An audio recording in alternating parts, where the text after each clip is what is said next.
Welcome back, members of the jury. Counsel, please stipulate to the return of our jurors. Your Honor, they will stipulate. Defense stipulates, Your Honor. All right, thank you so much. All right, I'll ask the prosecution to please call its next witness. Thank you, Your Honor. The state calls Physician's Assistant Eric Black to the stand, please. Thank you.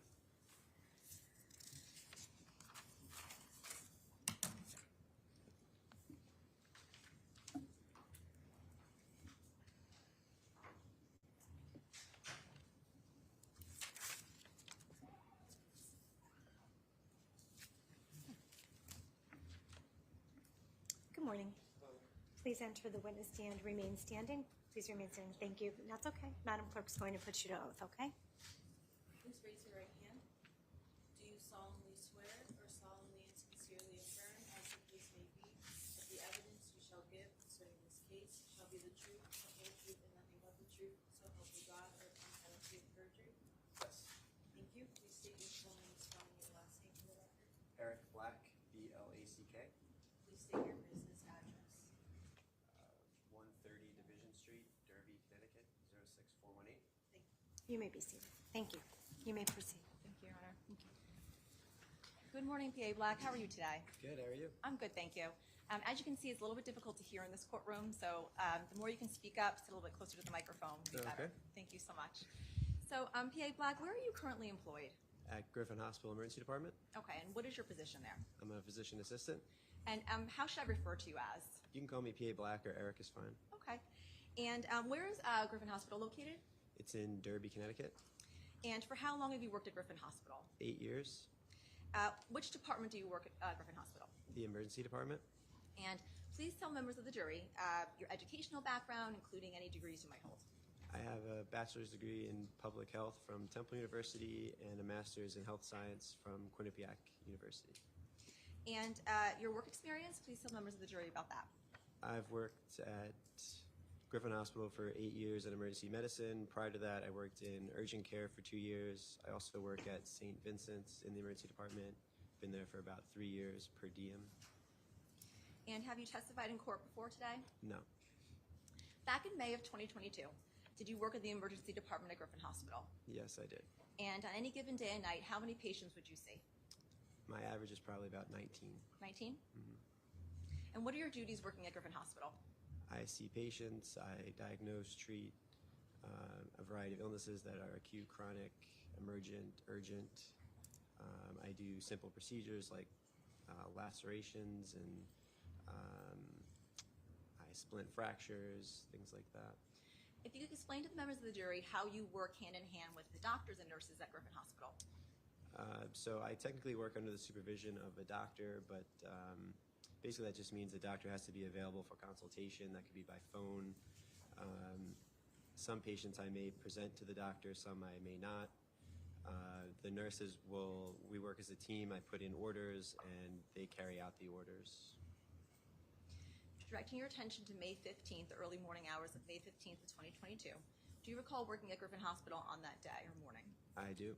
And did there come a time when you treated a patient by the name of Faison Teal? Yes. May I approach counsel, Your Honor? Yes, you may.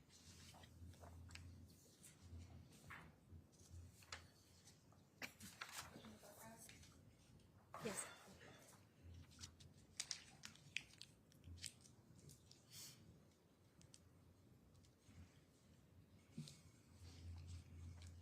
TA Black, showing you what's been marked as State 72 for ID purposes only. I'm going to show you this document. Please take a look at it. Do you recognize that document? Yes. And what do you recognize that document as? It is the electronic medical record for Faison Teal. And prior to testifying today, did you have an opportunity to review that documentation you're looking at? I did. And were those records made in the regular course of business of Griffin Hospital? Yes. And is it the regular course of business for medical personnel at Griffin Hospital to prepare such a document at or near the time a patient is treated? Yes. And are medical personnel under an obligation to record accurate notes? Yes. And did you have an opportunity to review State 72 for ID purposes only before testifying here today? Yes. And are these the same records that you reviewed in preparation for your testimony? Yes. I'd like to mark it as a full exhibit, Your Honor. Attorney Smith? No objection, Your Honor. All right, court will accept into evidence as a full exhibit, State 72. Thank you.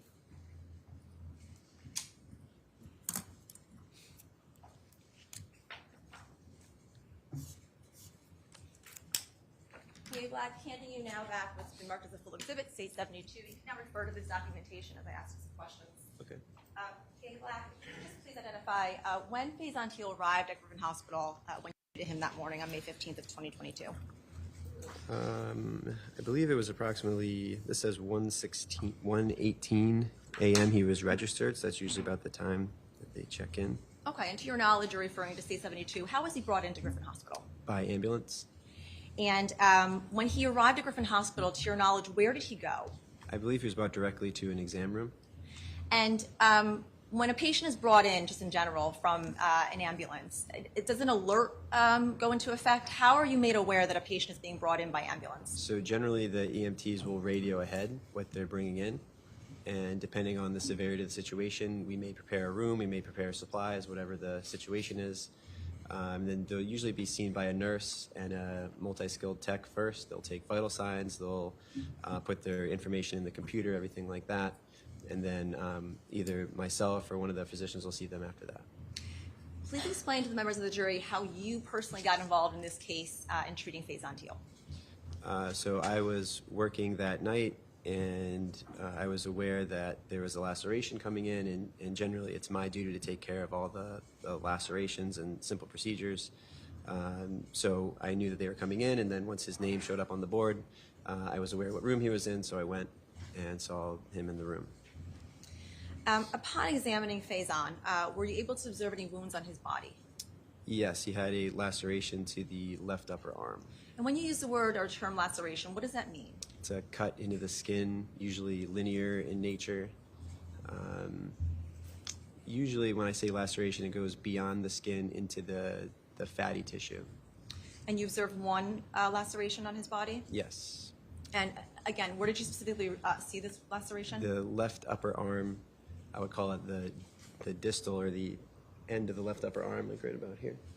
Thank you for demonstrating. Please let the record reflect the witness is identifying on his own body, pointing to his upper arm where he observed the wound on Faison Teal. Thank you. Record shall reflect. And prior to that morning, had you had occasion to treat individuals who had had a similar laceration to Faison Teal? Yes. And based on your training and experience, would you label this laceration as a stab wound? It was definitely a puncture type wound. Were you able to tell based on what you observed what had punctured the skin? It was definitely something sharp, relatively small. Yeah, that's all I can really tell. Did you base that on your own personal observations as well as self-reporting by the patient, or both? Well, a combination of both what the patient told me and what I was seeing. I'm going to direct your attention to page 1 of State's Exhibit number 72. Is this where your notes begin? Yes. And if I just may have one moment, Your Honor. Certainly. Is that your electronic signature that appears there as well as notes regarding the date and time of when the patient was seen? Yes. And in looking at State 72 on page 1, what does it reference where it says HPI wound laceration? What does that acronym HPI refer to? History of present illness. And can you please read what it says under chief complaint and stated complaint? Chief complaint is wound/laceration. Stated complaint is stab wound near left elbow. What's the difference between the two? So the stated complaint is exactly word for word what the patient says, and then our chief complaint is kind of like a general term for what's going on. It's a wound or laceration. Still looking at States 72 under where it says history of present illness and HPI narrative. It indicates here that the patient indicated he was cut with either a knife or a bottle. That was self-reporting? Yes. And where it says he has a 2-centimeter laceration to the medial aspect of the left distal upper arm, can you explain to members of the jury what that means again? So it's the upper arm is considered above the elbow, and then this is the left distal is the end of the upper arm. The medial aspect is on the inside, so like right about here. Thank you. Still on page 1 of that same exhibit, what does it say under review of symptoms? All systems reviewed and unremarkable, except as noted in HPI and below. That term unremarkable, what does that mean? Basically negative. So review of systems is like any other complaints, any other body system injuries. So what I'm saying here is that there's no other injuries or other symptoms other than what I noted in the HPI. Directing your attention to page 4 into page 5 of State 72, can you please read what it says underneath MDM wound laceration to yourself?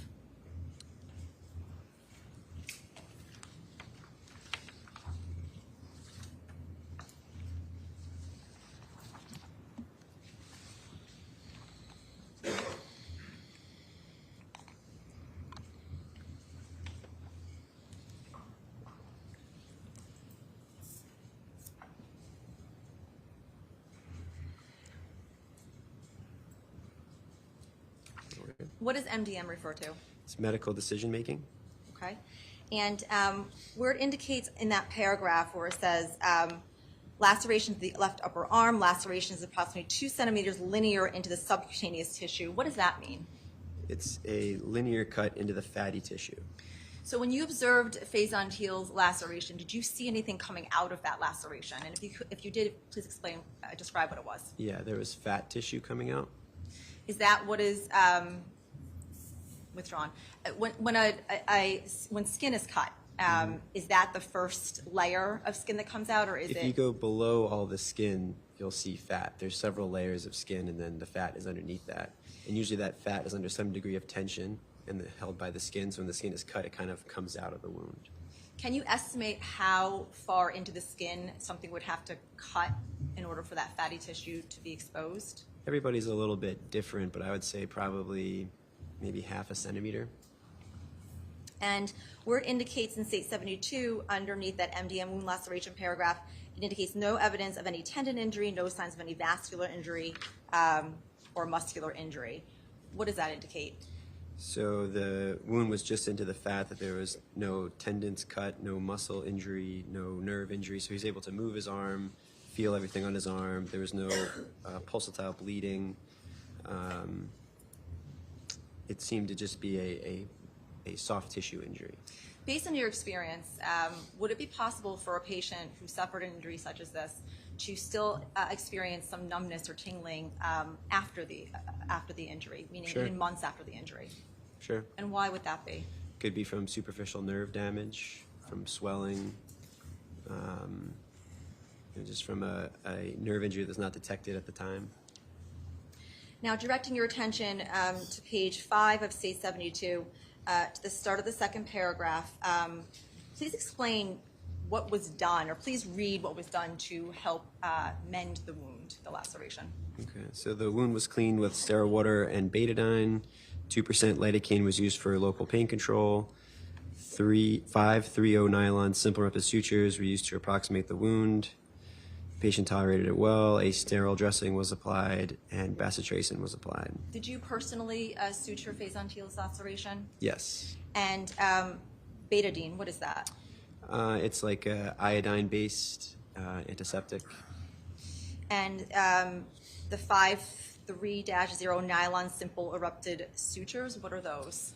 So 5 is the number of stitches. 3-0 is the diameter of the stitch. Nylon is the material the stitch is made of, and simple interrupted is the type of stitch. Are those dissolvable stitches, or would the patient have to come back to get those removed? They were not dissolvable. They'd have to be removed. Now, you had indicated earlier that you saw some fat coming out of the laceration, the wound. Explain, did you have to, for all intents and purposes, lack of a better term, shove the fat back into the skin to suture it? Yeah, usually as I partially close the wound, I start kind of tucking the fat back in. Sometimes if there is a lot, I may remove some of the fat to make it easier. Yeah, that's usually what we do, is push it back in. And was Faison given any kind of local anesthetic or something to numb the pain while you were doing this? Yes, that was the 2% lidocaine. I'm going to direct your attention still on page 5, where it says procedures. Laceration 1, site upper extremity. If you go down to pre-repair, it indicates wound explored, irrigated extensively, and deep sutures intact. When you say wound explored, irrigated intensively, what does that mean? So that means I looked into the wound, I flushed it out with copious amounts of sterile water, and I felt that it did not go beyond the subcutaneous tissue, and all the deeper structures like arteries, muscle, tendons, veins were intact. PA Black, I'm going to show you what's been marked in Safe Exhibit 70. You have a screen in front of you over there. Can you see state 70 clearly on there? Yes. Okay. Does this indicate, is this a good picture or indicate what you did to suture Faison's arm? Yes, this would be days or even a week later, I would estimate. Okay. And these black marks on state 70, those black lines, are those the sutures that you used? Yes. And this reddish mark around the sutures, what is that? So that's bruising, probably from bleeding under the skin and in the deeper tissue. And again, showing you state 71. This is another photograph of the wounds. You see there that there is a measuring guide. Did that indicate how large the laceration was when you saw Faison on May 15th, the morning of May 15th of 22? Yes. And I don't know if you can see it.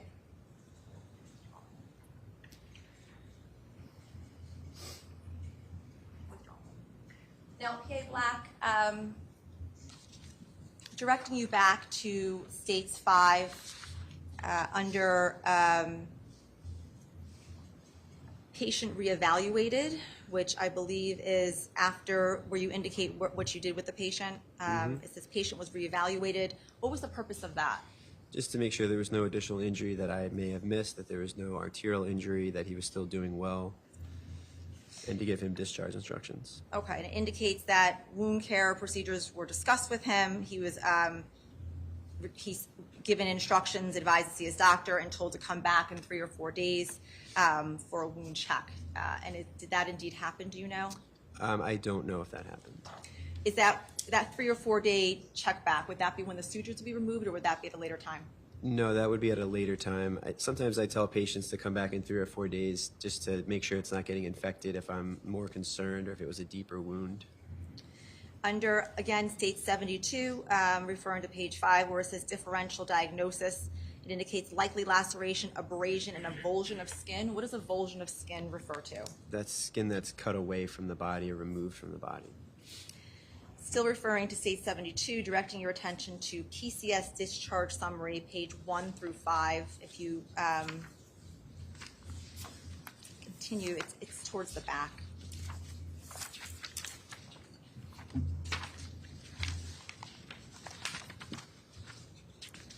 Yeah, I think I see it. You see it?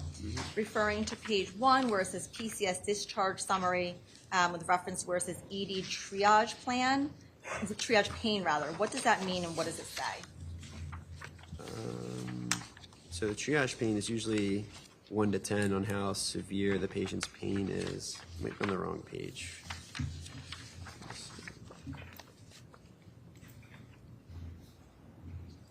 Is that that's in the discharge instructions, or is it? So I could just refer you to it. So it indicates ED triage pain, pain present, pain reporting scale 0 to 10, and indicates a 5. Was that a self-reporting from the patient? Yes. And that would be a medium pain level from the patient that reported that? Yes. Now, PA Black, regarding whether or not Faison Teal's blood was tested for anything at all, do you recall if his blood was tested for any kind of alcohol? It was not. Okay, and why was that decision made, or why was that not done? I felt that he appeared clinically sober, and to me that means he's able to walk, able to speak, acting normally. So is it fair to say it's not standard at Griffin Hospital to take somebody's blood when they're admitted to the hospital? It depends. For something like this, a laceration to the extremity without any other major injury, I didn't feel that it changed my management. And to your knowledge, how long did Faison Teal remain in the hospital? Do you know when he was discharged? I believe it was around 2:20 or so is what it said on here. That same morning? Yes. I just need one moment, Your Honor. Of course.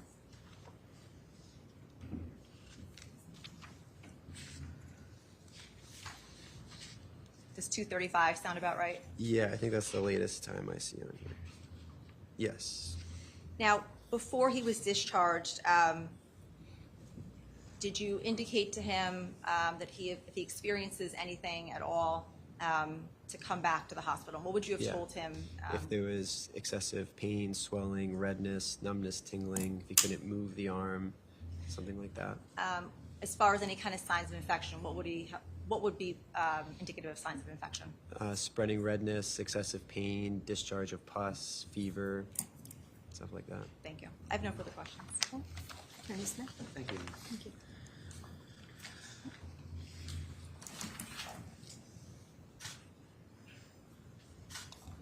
Good morning, PA Black. How are you? Good. How are you? Good. We've never met before, correct? That is true. And you're here today to tell us essentially about the treatment that you provided to Faison Teal, correct? Yes. And that treatment involved Mr. Teal arriving by ambulance around 1 o'clock, 1:15 in the morning, correct? Yep. You came in and saw him after he'd been brought in by the ambulance. Mm-hmm. You had some information from that ambulance crew ahead of time to know a little bit about what you were going to be facing, right? Yes. And that information was that he had a 2-centimeter laceration to his upper left arm, right? Yes. And you confirmed that when you went in and actually met with him, correct? Yes. And that 2-centimeter wound, we saw a picture of what you did as far as sewing it up, correct? And there was the reddish mark you described as bruising. That wasn't there that night at the time, was it? What you saw was a 2-centimeter cut to the skin, correct? You stitched that up. And then you told us that you hadn't tested his blood for alcohol that evening. Right. And that he discharged that same morning a little bit over an hour after he came in to see you, correct? To your knowledge, did he ever report back for any follow-up, or did he encounter any of the complications that you just described for us? Not to my knowledge. And it was your understanding from him, he told you he'd either been cut by a knife or a piece of glass, right? He didn't know. Right. But he indicated he'd been involved in a fight. Yes. And that was all he told you about that, correct? That's right. And you weren't there to investigate what had gone on. You didn't ask any further questions about that, No. correct? In fact, all you were there to do was to tend to his wound, right? Yes. And you would describe that as a superficial cut to the skin, correct? Yeah. Not life-threatening in any way. No. And if this jury wanted to know why Mr. Valle did what he did that night, you couldn't tell us or help them out in any way with that, could you? No. Thank you, PA Black. I appreciate it. All right. Anything further? One follow-up, Your Sure. Honor. PA Black, superficial, what does that term mean in medical world? I mean, to me, it means it's not going beyond the fat tissue. Thank you. You know. Anything else? Nothing further. Thank you. Thank you. You're discharged. Thank you. Just please watch your step as you exit the witness box.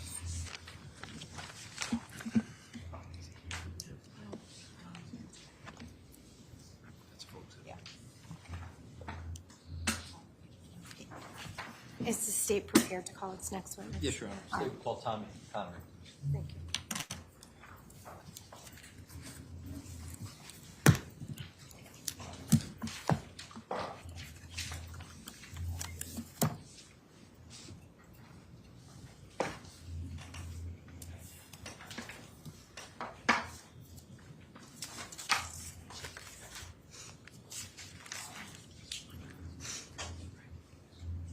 Good morning. Come on up into the witness stand. Please watch your step as you enter the stand. Please remain standing. Madam Clerk to my right is going to put you under oath. Thank you. Please raise your right hand. Do you solemnly swear or solemnly sincerely affirm, as the case may be, that the evidence you shall give concerning this case shall be the truth, the whole truth, and nothing but the truth, so help you God, or upon penalty of perjury? Thank you. State your full name, spelling your last name.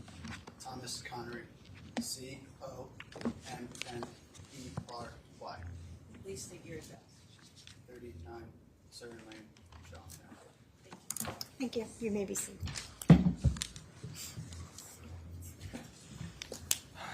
morning, Tommy. Good morning. If you don't mind, just sit close to that microphone, keep your voice up. The acoustics in here are pretty bad, so ladies and gentlemen need to hear you, okay? Okay. Tommy, how old are you? Me, I'm 21. And do you go to school? Yes, I do. Where do you go to school? Central Connecticut. And what are you studying? I'm studying finance. And are you working this summer? Yes, I am. What are you doing? I'm self-employed. I work for myself. I do marketing. Marketing. Yeah. Prior to your testimony today, have you and I met? Yes, we have. Why have we met? to discuss the case and what I saw. So I want to direct your attention to May 14th of 2022. How old were you back then? I was 18 years old. And were you in school? No, I was not in school then. Where were you? So did you had just graduated high school? Yes, I graduated in 2021. Okay. And where did you go to high school? Shawn High School. And at some point in time on May 14th of 2022, were you hanging out over at Tyler Rich's house? Yes, I was. And around what time did you get there? It was around, like, I'd say 7 to 8 p.m. in that area. And I'm just going to show you States 5. Do you know whose house that is? Yes, that is Tyler Rich's house. That's the house you went to on May 14th of 22? Yes, it was. And why'd you go there? He told me to come over. We were going to hang out, just a little bit of us, some of my friends and some of the friends in his grade. And when you said you wanted to hang out, what does that mean, hang out? What did you guys do there? Well, we usually hang out in his basement, just a couple of us, and we would, just do normal stuff that, high school guys and graduate guys would do. And how did you get to I drove myself that night. you did, okay. Showing you States 49. Do you remember where you parked? Yes, by the far right red maple bush by the road. So if I'm pointing at the States 49, you're talking about this red bush here? Yes, that one. Okay, so would you have parked on the side of the road? Yes, that right there. Would you be facing the driveway or facing away from the driveway? Facing towards the driveway. And when you got there, did you go in the house? Yes, I did. How'd you go in the house? Every time I go there, I go in the same way. I went onto the left side where the side door is, to the left of the garage. And when you went into the house from the left side of the house, where did you make your way to when you got in the house? I started off in the kitchen, greeted Tyler, and then we proceeded to go into the basement and hang out with the other kids that were there. And when you got there, how many kids would you say were there at the time? It was still relatively early, so I'd say about 10-ish, a little less. And what kind of things were you guys doing in the basement? Hanging out. We were just having a couple drinks. Okay, when you say a couple drinks, what do you mean by a couple drinks? I had a few beers that night. You had a few beers that night? Yes, I did. All right. And was anybody else drinking? Yes, they were. Were you provided alcohol, or was it like a bring your own? I don't recall if I was or not, but But you had 2 beers? yeah, I would say so. And at some point in time, did anybody else show up to the party? Yes, later in the night, the younger kid showed up, which was Ryan Hines and Griffin. Okay. All right. Prior to that, let me show you this exhibit here. States 54. Do you know who that is? Yes, Who's that? Faison Teal. And was he at the party that night? Yes, he was.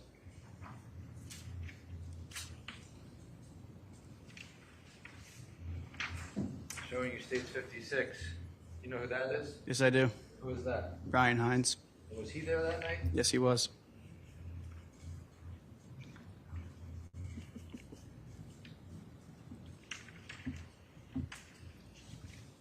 Show you States 57. You know who that is? Yes, I do. Who is that? That's Jimmy McGrath. Was he at the party? Yes, he was. How do you know Jimmy McGrath? He was friends with my younger brother. They would hang out all the time. They hung out a lot when they were younger in middle school, and then as high school went along, they would hang out here and there. And who's your younger brother? Charlie Connery. Was he at the party that night? Yes, he was. Tommy, do you know Ricky Fiola? Yes, I do. How do you know him? I'm really good friends with him and his father and his mother. We grew up together once him and my brother met in middle school, maybe a little younger, 5th and 6th grade, and we became family friends through that.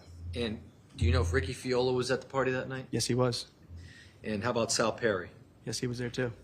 You know him? Yes, I do. How do you know him? Me and him, we grew up together playing baseball, Shawn American Little League. How about Mike Sampieri? Yes, I know him. How do you know him? He lived down the road from me my whole life. Were they at the party? Two Yes, of he them? was. Alex Bernstein, you know Alex Bernstein? No, I do not know Alex Bernstein. How about Jake Villalobos? Yes, I know Jake Villalobos. How do you know Jake? We played football together when we were very young, and then I knew him from school from then on. Was he at the party that night? Yes, he was. And how about Matt Lockovich? Yes, he was How do there. you know Matt? I know him from baseball too. We started playing when we were young together.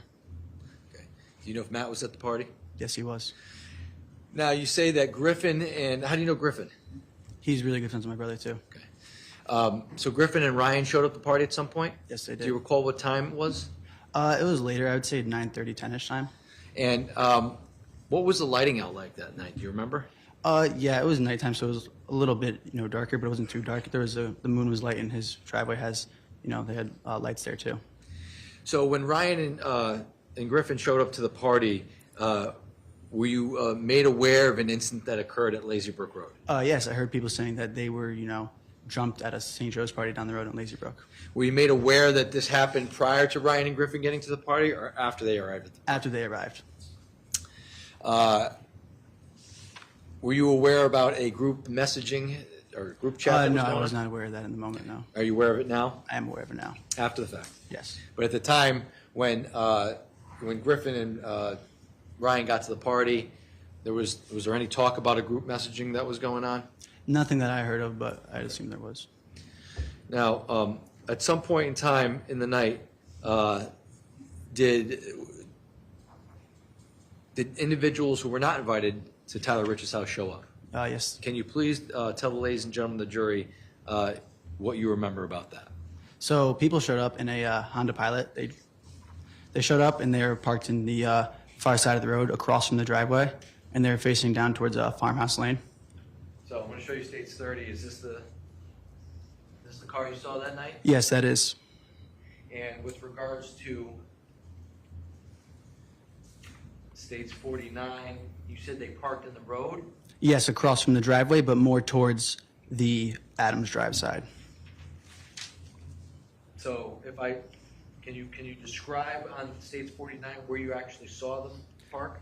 So if you're looking, do you see the sewer grate on that side? The opposite of that. So Here, so it would be over here? nope, yep, right over there. Yep, So they parked somewhere over here, correct. facing, Down the road that way. Yep. and when you heard that the car arrived, did you leave Tyler Rich's house? Yeah, I walked out of the basement. I walked out through the Bilco doors because I heard there was people there that weren't invited, and everyone went outside. So I followed the crowd out there. And when you went out the Bilco doors, where are the Bilco doors located? On the far side of the house, you cannot see them in that image.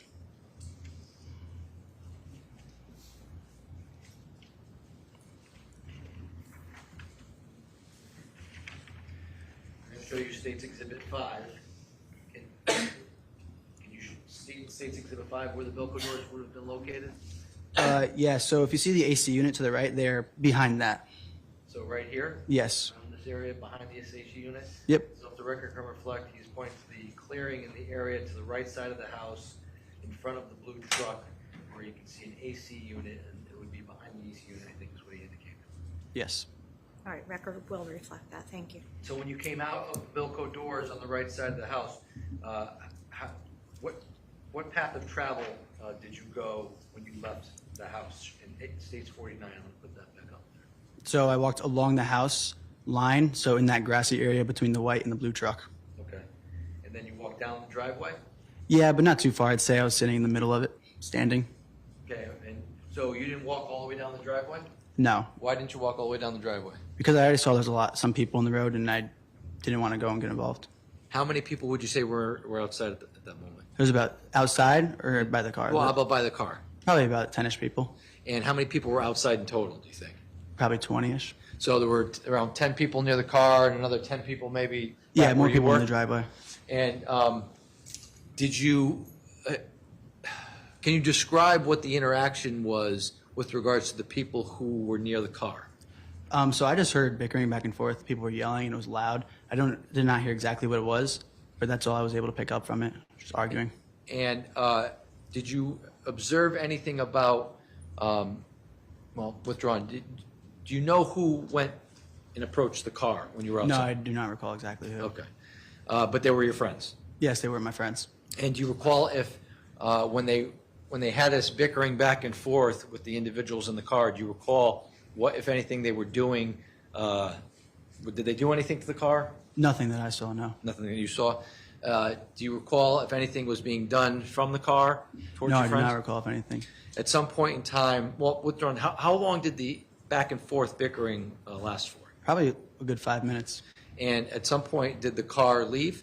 Yes, the car sped away very fast. Can you describe what happened as the car sped away? So the car drove down the road towards that way, and it sped off like full speed, full throttle. And if I'm pointing to States 1 that's behind you, I think you have a pointer near you. Can you show the ladies and gentlemen of the jury where it sped off to? So it was here, right here, Yep. and it sped off this way. Okay. So if the record can reflect, he was motioning down Laurel Glen Drive towards Farmhouse Lane. Record shall so reflect. Okay, and at some point in time, where were you when you saw the car drive away? When the car was driving away, I was still in the driveway in this area. Okay, and when the car drove down the street, did you move at that point to see where the car had gone? No, I went back into the house at this point. And when you went back into the house, how'd you go back into the house? through the Bilco doors the way I came in. Okay, and when the car sped off down the street and you went back into the house, what did you do when you went back inside the house? I was just talking to my friends, like, what was going on out there? Like, it's over now. Let's go back inside and hang out. So did you hang out inside for a little bit? Yeah, I would say 2 minutes. And were you guys drinking still? No, there was no drink at this point. It was so brief between the incident that went outside. Prior to you going back inside the house, do you recall seeing the car drive back towards the house at any point? No. Okay. At some point in time, you say you're hanging out inside the house. Do you exit the house again? Yes, I do. And why do you do that? They said they were down the road just sitting waiting, and that people didn't leave yet, and they were still on the road. So I went outside to see what was going on, and I walked out through the Bilco doors. And when you went out through when you went out through the Bilco doors, what path of travel did you go? If you can show me on States 49, or yeah, you can use that too. Yeah, so I went out this way. I went along the tree line here, and then I was right here. Okay, so if we're looking at States 49, then you walked along the tree line here, and you were kind of on the side of the road near this red bush where your car was parked? Correct. Okay, and you looked down the street? Yeah, I looked down the street, yes. And what, if anything, did you observe down the street? I just saw a bunch of people in the road, and it immediately just made me think, what is going on? And I just didn't want to entertain it, so I went back inside again. Prior to the car going down the street, did you recognize anybody in the car from your vantage point in the driveway? Yes, when I was in the driveway, I saw the kid Jack Snyder was driving it, and Lido Valle was in the back seat behind the driver's seat. And when you say Lido Valle, does he have another name? Yes, his real name is Raul Valle. And is Raul Valle present in the courtroom today? Yes, he is. And what is he wearing? He's wearing a black suit with a black tie. Can you point him out for the? Yes, that's him right there. Your Honor, may the record reflect the witnesses identified the defendant in this case? Record can reflect the witness identified, Mr. Valle. Thank you. And so when you noticed, are those the only people you noticed in the car? Yes, those are the only people I was able to notice. Do you know whether or not there were other people in the car? Yes, there was other people in the car. But you couldn't see who they I could were? not see who, no. So now the car's down the street, you're watching down the street, and you're thinking to yourself, what's going on? Yeah, I was like, what is this going on right now? Could you tell who was outside the car down the street? No. Do you know whether or not anybody from your group of friends was down the street? There were people, but I was not able to identify who. Okay. And how long would you say you were watching what was going on down the street? Maybe 30 seconds. And after 30 seconds, what did you do? I went back inside to the Bilco doors. And when you went back inside, what were you doing inside at that point? The same thing, just kind of talking to the people about what's going on and saying that they're still out there. People are just in the road. Okay. And how long would you say you were inside at that point? Probably another 2 to 5 minutes. And at some point in time, did you exit the house for any reason? Yes, I later exited through the Bilco doors. And why did you do that? I heard they came back and they were back in front of the house parked. And when you left the house, did you go outside the Bilco doors again? Yes, I did. And when you left the Bilco doors, tell the ladies and gentlemen of the jury what path of travel you walked outside the house. So I walked out through the Bilco doors here and went right to under this tree area. Okay, so if we're looking at States 49 again, you were under this tree area here, Correct? right? And that would be in the area in front of the blue truck in States 49. Yes. At some point in time, did you make your way over anywhere else in States 49? No, not until a fight broke out. What did you observe when you walked out of the house on May 14th of 2022? I noticed that there was a group of Shelton kids face to face with who was Raul Valle and Tyler Silva. And do you recall what they were wearing that night? Who, my friends or the other kids? What was Tyler Silva wearing? He was wearing a blue, like a baby blue jersey. And do you recall what the defendant was wearing? Same color, but a t-shirt. I'm going to show you States 6, just so we can understand what you're talking about here. Can you pinpoint where you were standing when you observed in State 6, when you observed the initial?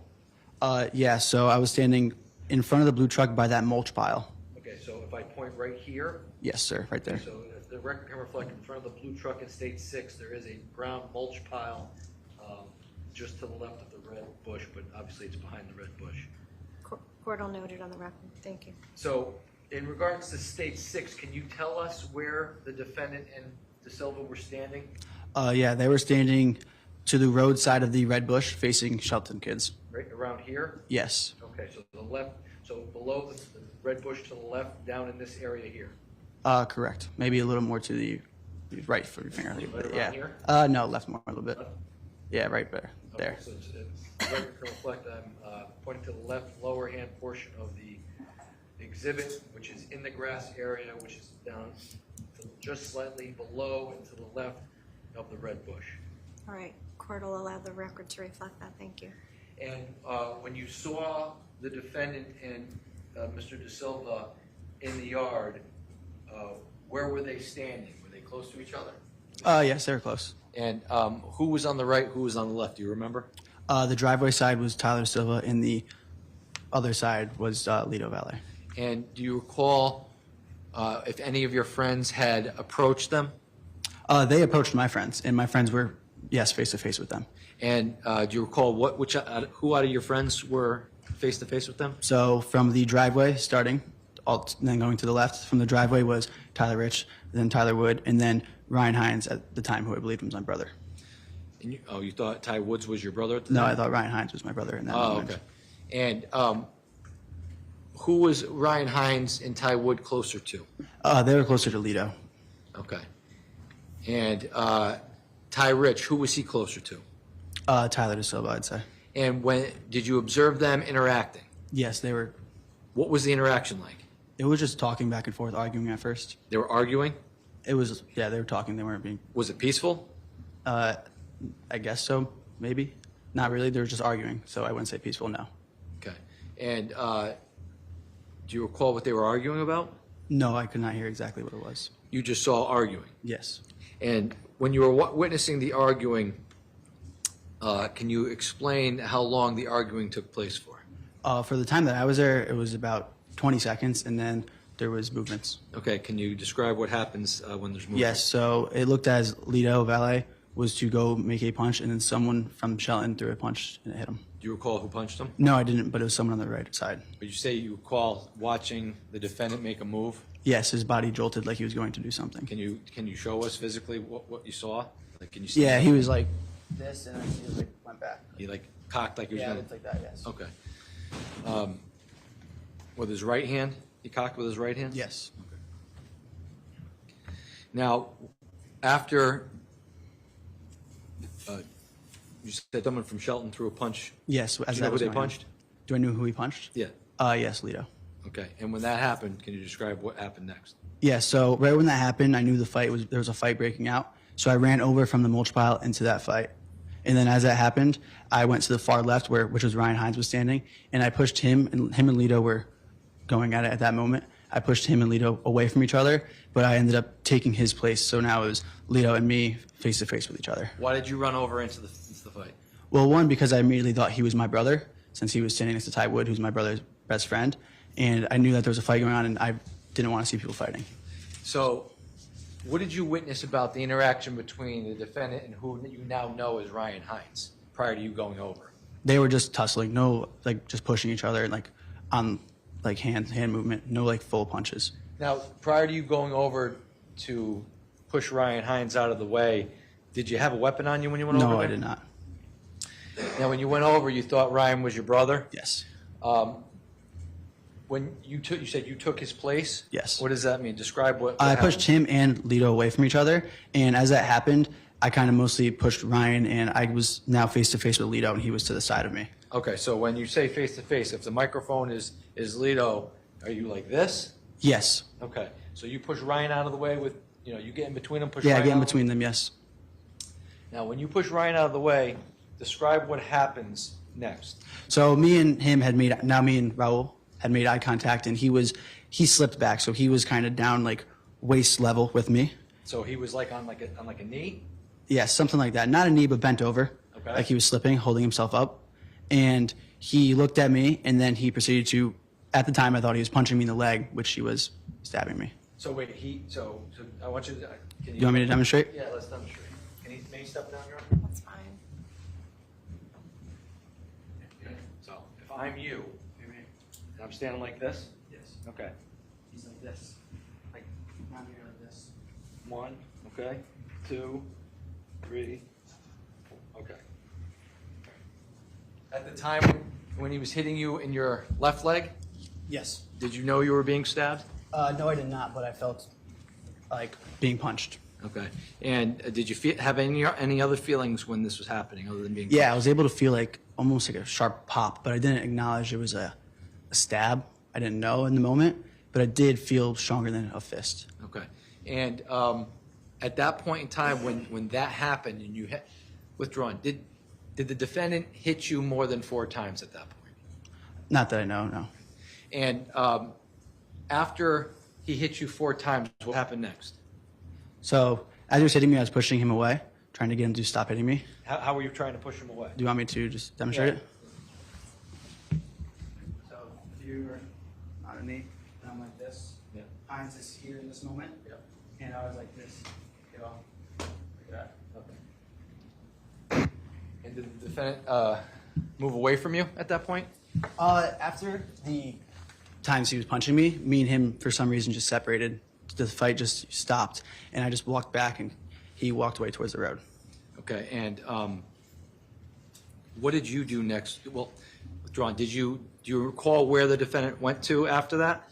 No, but he went towards the curbside. Okay. And after you and him separated, what do you recall about the things you went through after that? So in interaction? that moment, I kind of just stood there and sat around I was in shock, my body. I didn't really have anything that I fully did after that I could, recall. I was just sitting there, my body was bleeding, and I was just looking around, like trying to soak in what's going on. Did you realize you were bleeding? When did you realize you were bleeding?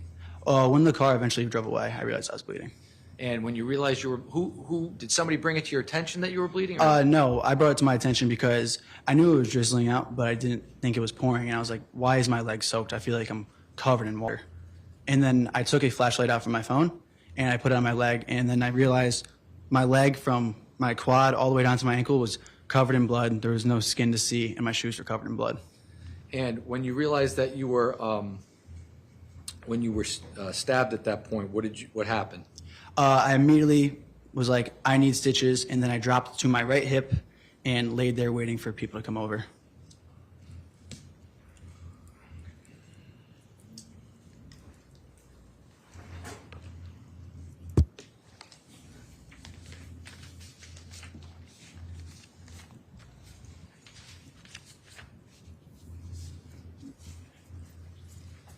And who came over to help you when you dropped to your hip? The first person there was my cousin, Will Berardi. Your cousin Will Berardi? Yes. And did he render aid to you? Immediately, no. I was like, call 911, call 911. And did somebody call 911? Yes, he called 911. And when he was calling 911, did you notice anything else about your surroundings? at that So point? when I was on my legs, I was on my right side, laying down like this, looking up towards Will, saying, call 911. And I looked over to my left, and I saw Jimmy McGrath standing there by himself by the basketball hoop. And what did you notice about Jimmy McGrath? He was standing there by himself, and I was like, Jimmy, are you okay? And there was no response, but he slowly pulled up his shirt to see that he had a blood coming out. And as I looked at that, I was like, are you okay? Are you okay? And there was no response, and he collapsed to the floor. Like, he didn't put himself down, he just fell. And when he fell, what, if anything, happened next? People started running over to him because I was like, Jimmy's not okay. And he sat there and bled out for a while. Now, when you were fighting, when the defendant was hitting you in the leg, did you observe any type of weapon at that point? I saw something black in his hand, but I didn't realize it was a knife or anything. I didn't think anything of it. But I saw a hole in his hand as like a black spot. And did you notice any of your other friends that were injured that night? Did you see any of them get stabbed? No, I did not. And when Jimmy fell to the ground, did you say anything to your friends with regards to helping Jimmy? I was telling people to go help him. Yes. Okay. And did people in fact go help him?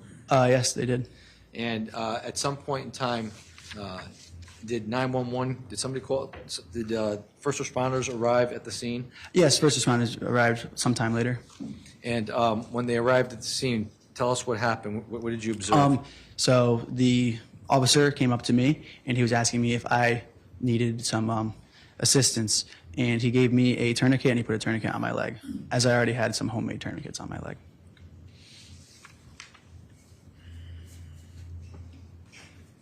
You have a moment, Your Honor.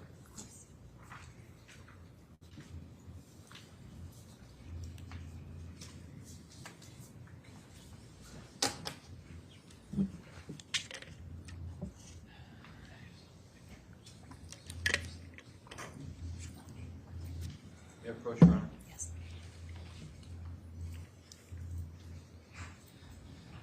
Not necessarily in order. I'm gonna help you.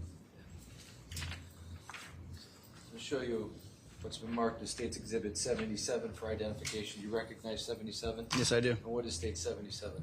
It is me on the ground with a tourniquet on my leg and another homemade tourniquet and stab wounds. Is this a screenshot or a picture of what your leg looked like on the night in question? Yes, it is. I'll show you State 73. Recognize 73? Yes, I do. What is 73? That is my leg sometime later, weeks later. And is this a good representation of what your leg looked like weeks later after the incident? Yes. I'll show you State 74. Recognize 74? Yes, I do. What is State 74? That is my leg in November, I believe, this recent November. And does that accurately reflect what your leg looks like Yes. after post-injury in relation to this case? Yes, it does. State 75, do you recognize 75? Yes, that is my leg the next morning. The next morning after this incident? Yes. Okay, and does this picture accurately reflect what your leg looked like the next morning? Yes, it does. State 76, do you recognize 76? Yes, I do. And what is 76? It is my leg a month later, still bleeding. And does this accurately reflect what your leg looked like a month to the day after the incident on May Yes. 14th? State 78, recognize 78? Yes, I do. And what is State 78?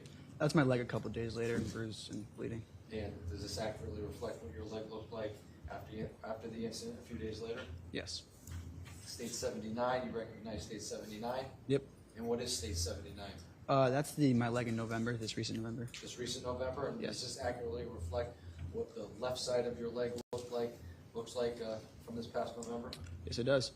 And finally, State's 80, do you recognize 80? Yes. And what is State's 80? This is my leg recent November, too. And does this accurately reflect what the, the back portion of your left leg looked like Yes. this past November? Yeah, I would offer these exhibits. No objection. All right, with no objection, court will go ahead and enter into evidence as full exhibit states 73 through 80.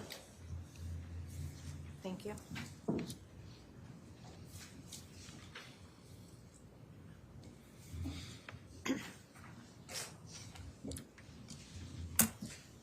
Now, prior to your testimony today, were you able to review a video in relation to this case?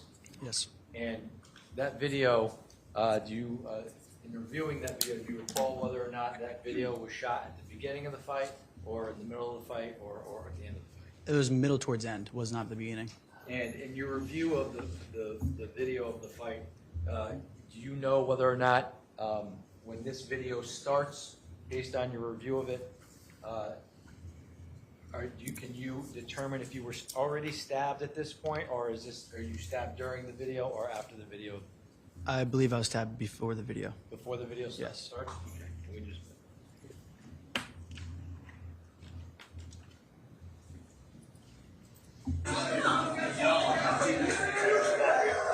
Yes, sir!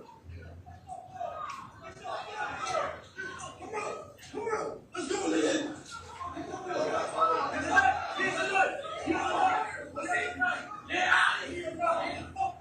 So when that video starts, the fight had already been going on?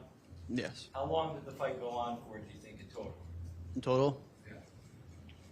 45 seconds to a minute, if that.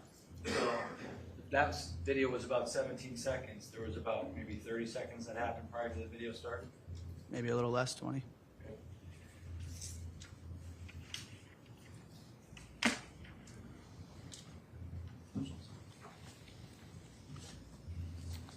No, we just went over these pictures. I wanted to give a quick opportunity to mark. I'm going to show you them now.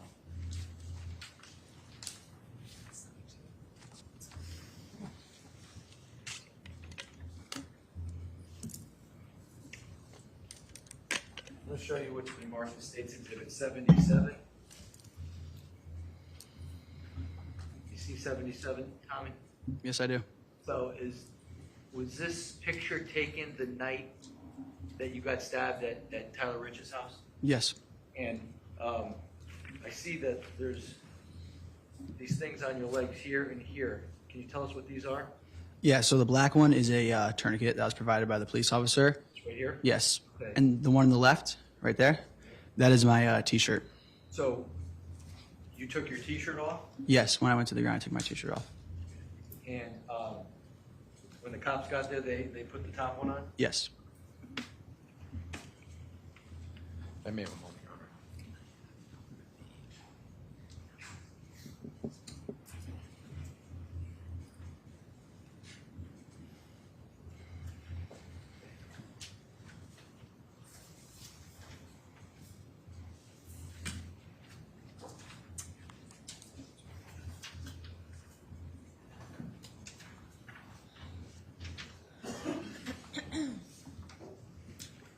Tommy, I'm going to show you State's Exhibit 24. That's been marked as a full exhibit. Do you see that? Yes.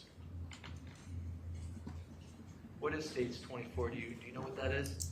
Yeah, that is my shirt, one shoe, and one sock. Okay, you see how it looks like it appears to be ripped. Yes. Why is it ripped? So at first, we only knew there was one stab wound. So what we did was my friend Brett Wadico ripped my shirt to put that one on, and then later to realize there was a lot more stab wounds, so we needed to cover them up and try to cover as many as we can. So you took your shirt off, you wrapped part of it around you, and at some point was that left on the front lawn of 43 Lower Yes. Line? Okay.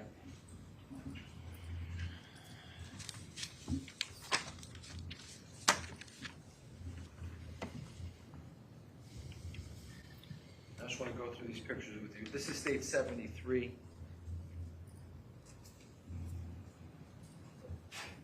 What time of year was this taken? This was weeks later. I would say this is probably the last week of May, 2 weeks after it. You don't have any stitches in your leg. How come?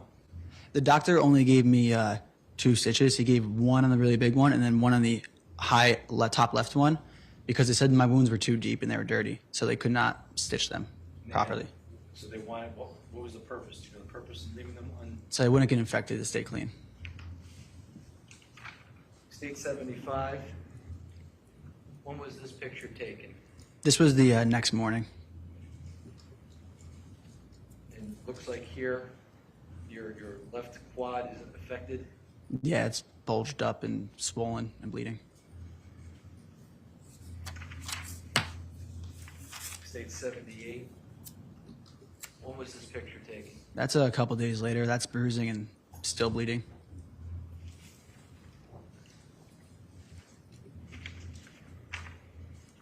State's 76. That's Actually has a date on it.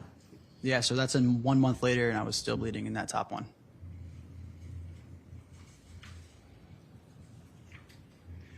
State 79. This was taken this past November. Yeah, so that's the entrance wound where the scar is, and then above it is the deformed quad from the actual wound right there. So do you have an issue with your left quad as a result of this? Yeah, it's deformed. There's no lower left part of the quad. So do you look at yourself in the mirror and you look at your legs? They're very imbalanced, yes. They're very imbalanced. Yes, the right one is bigger than the left one. Do you work out? Yes. How often do you work out? 5-6 days a week. Have you hit legs hard? Been trying. Yeah. And has it made a difference as a result of this? Nope. State's 80. It's the rear portion of your leg. Again, scarring as a result of this incident. Yep. And then you can see the This indent past too. November. Yep, and you could also see the indent in the leg. This is State 74. This is the most recent Yeah. picture of your scarring. Now, with regards to your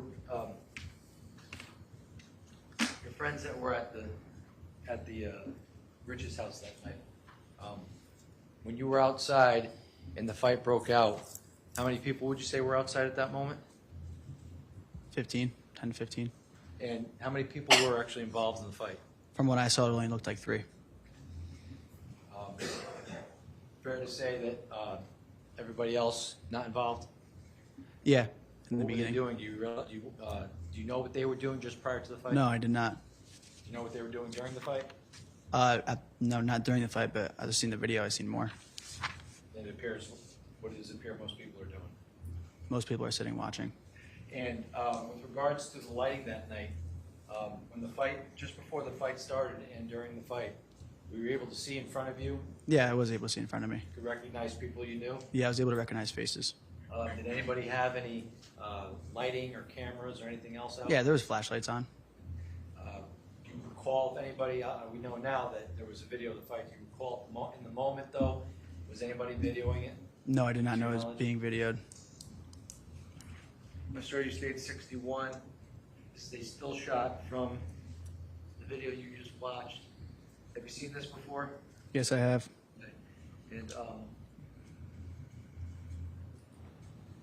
this individual right here with the white shirt and pink shorts with the phone in their hand, do you know who this is? Yeah, that looks like Ricky Fiola. States,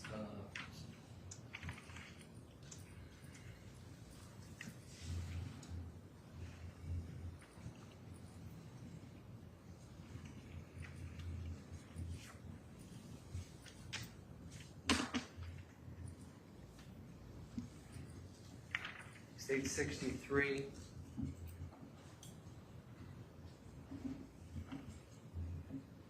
Have you seen this still shot but in the video? Yeah. This individual here with the green sweatshirt, Yeah, that's Ryan Hines. Ryan Hines. Who is Yep. this person here with the to the right of Ryan Hines with the white shirt and black shorts? Sal Perry. This guy here with the jeans on and no shirt on. Do you know who that is? Oh, that's Alex Bernstein. This guy right here with the black shirt, red hat, and jeans. Do you know who that is? Yeah, it's Michael Samperi. Do you know who this is on their knees with their shirt pulled up? Yeah, that's Tyler De Silva. Do you know Tyler De Silva? No, I do not. Did you know him before that night? I knew of him from his cousins. I knew his cousins. Okay. And where did you know his cousins from? I grew up playing baseball with them. Let me show you State 64. Do you know who this individual is right here on the right with the white shirt, black shorts? Yeah, Who's that? that's my brother. And again, 65. Is that your brother? Yes. 66. Do you know who this individual is? Looks like just to the right of Ryan Hines with the white shirt, tan shorts. Yeah, that Jacob Villalobos. And this guy right here with no shirt on with what appears to be camouflage shorts and white shirt hanging out the back. Yeah, that's Matthew Lokovich. And this guy right here with the blue shirt, white pants. Do you know what that is? Yes, Who's that? Jimmy McGrath. This is State 67. Again, this person who appears to be shoving somebody, you know who that is? Yeah, that's Jacob Villalobos.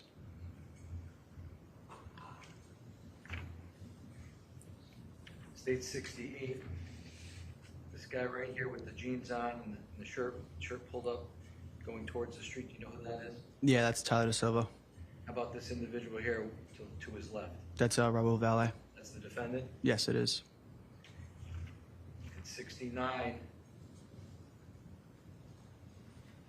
The individual in the street, you know who that is? Yes, Who is that? that's Tyler De Silva. And the individual standing right here to the left in the dark shirt and white pants. Do you know who that is? Yes, Who is that? that's Jimmy McGrath.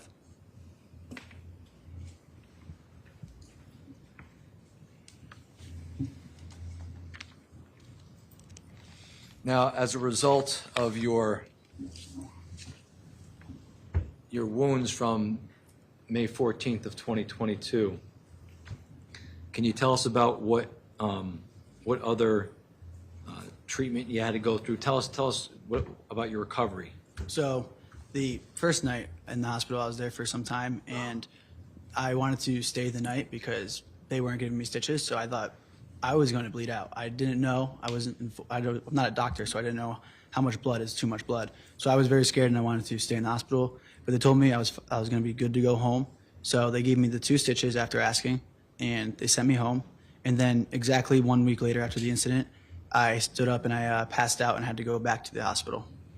And what happened when you went back to the hospital? They had to, retreat me, just clean me up, and they told me that I was really deficient in iron in my blood, so that's why I was passing out. So I had to go back and get that.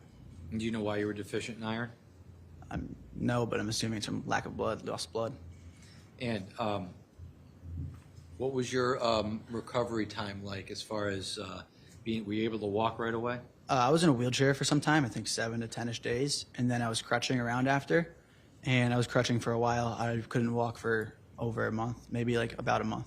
And were you bedridden at all? I was bedridden for 3 weeks, no movement. I couldn't bend my leg. It was stiff, and when all the bruising was happening, I couldn't do anything. And you're in fact still bleeding a month later? Oh, yeah. Show you State's Exhibit 55. Do you know who that individual is? Yes, that's me. And do you recall about when this picture was taken? A couple days later, maybe the next day.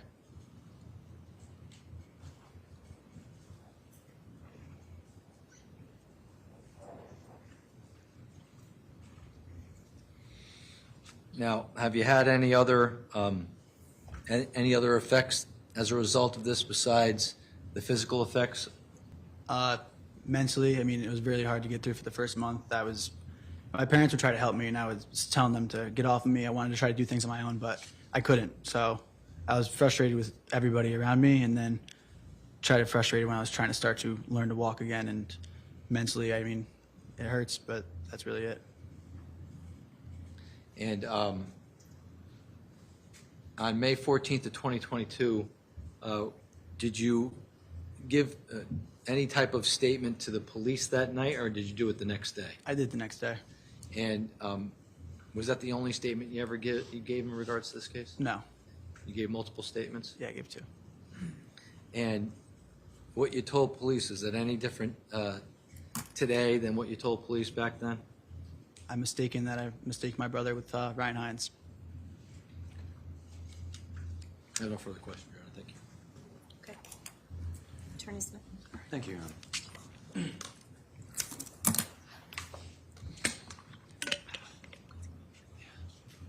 Good afternoon, Mr. Connory.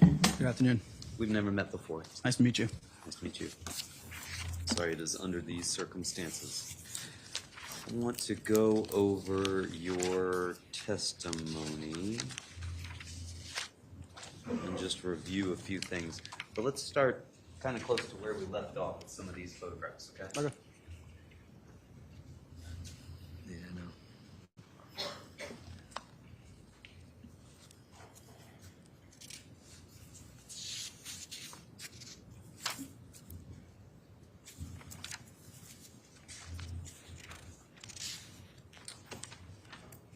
I'm going to show you what has been marked as State's Exhibit 63. See that on your screen there? Yes, I do.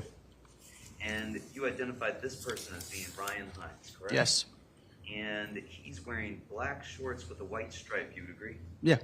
And a green hooded sweatshirt? Yes.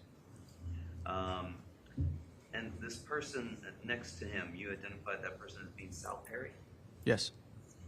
And the person on the ground, you identified that as being Tyler De Silva, correct?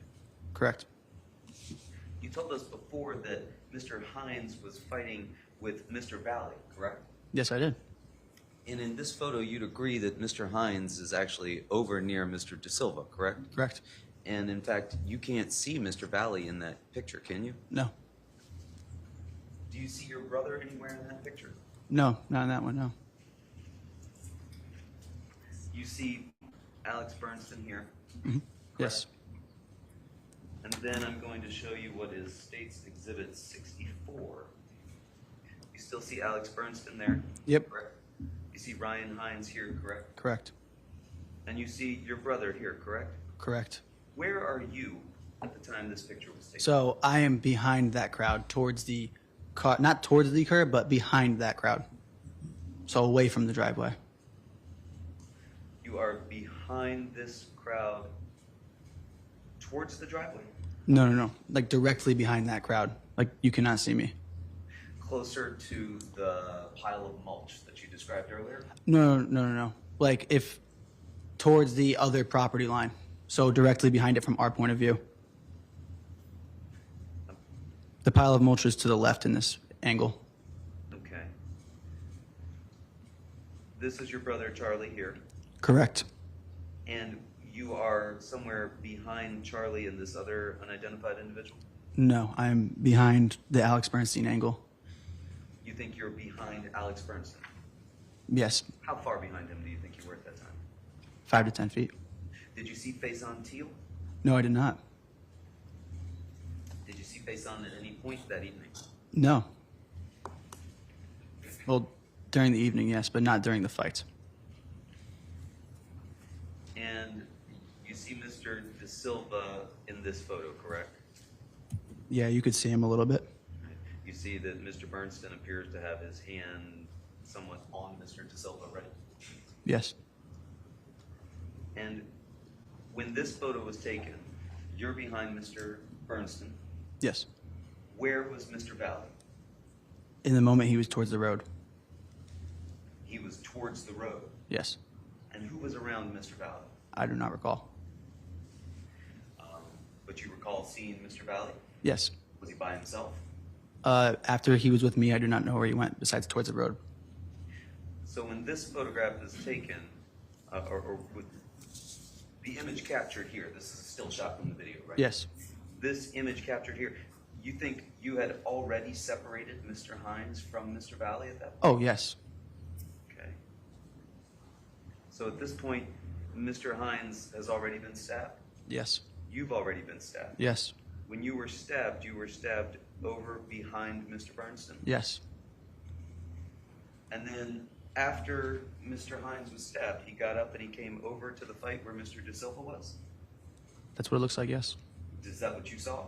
No, I didn't see him. And at this point, are you already laying down on the ground on your right No. hip? I'm not. What are you doing at this point? Standing in the back, just in shock.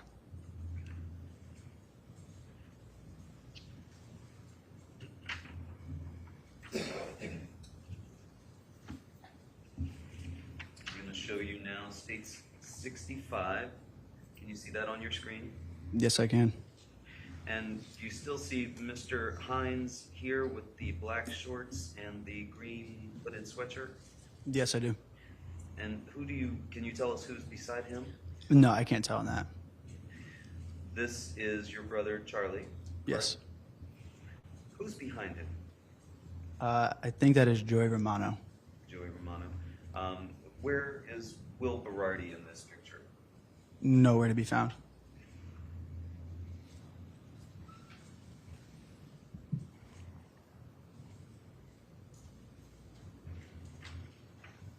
Now I'm going to show you states 66. Do you see that photo? Yes. Do you see Mr. Hines here with the black shorts and the green hooded sweatshirt? Yes, I do. And he's still standing over top of Mr. De Silva, who's blocked by Mr. Villalobos and Yes. Mr. Lokovich, correct? Yes. And you see Jimmy McGrath here to the right, correct? Yes. Wearing a dark shirt, correct? Yes. Was it navy blue? Yes, it was. Did it have anything on it? Not that I recall, no. No graphic on the back? Nope. And I'm going to now show you States Exhibit 67. Can you see that on your screen? Yes. And do you still see Mr. Hines' black shorts with the white trim at the bottom? Yes.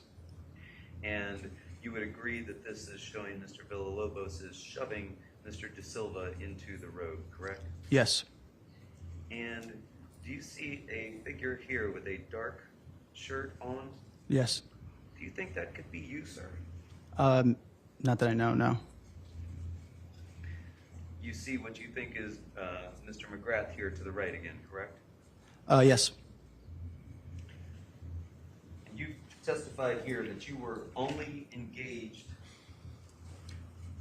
in fighting with Mr. Valle, correct? Correct. You were never engaged in the fight that was going on with Mr. De Silva, No, it was correct? not. Okay. So let's go back to the beginning of the night, all right? You told us that you'd started off hanging out over at Tyler Rich's house sometime between 7 and 8 p.m., right? Correct. Because he had told you to come over and hang out at that time, right? Correct. When you got there, you went down to the basement after going first to the kitchen, Yes. correct? What did you do in the kitchen? Said hi. Greeted each other. Who was there in the kitchen? I don't recall exactly, but a couple of our friends. Okay. Was there any drinking going on in the kitchen? No. You said you went down to the basement and just normal things were going on, correct? Correct. And those normal things, that involved drinking down there, right? Correct. You would typically go over to Mr. Rich's house and there would be underage drinking going on, right? Yes. And you couldn't tell us, you didn't recall who provided that liquor, correct? No, I cannot recall. But you said you think you had 2 beers, right? Yeah. Just 2. Yes. You sure about that? Yes. How can you be so sure that it was only 2? That's what I recall. Could it have been more? Not that I know of, no.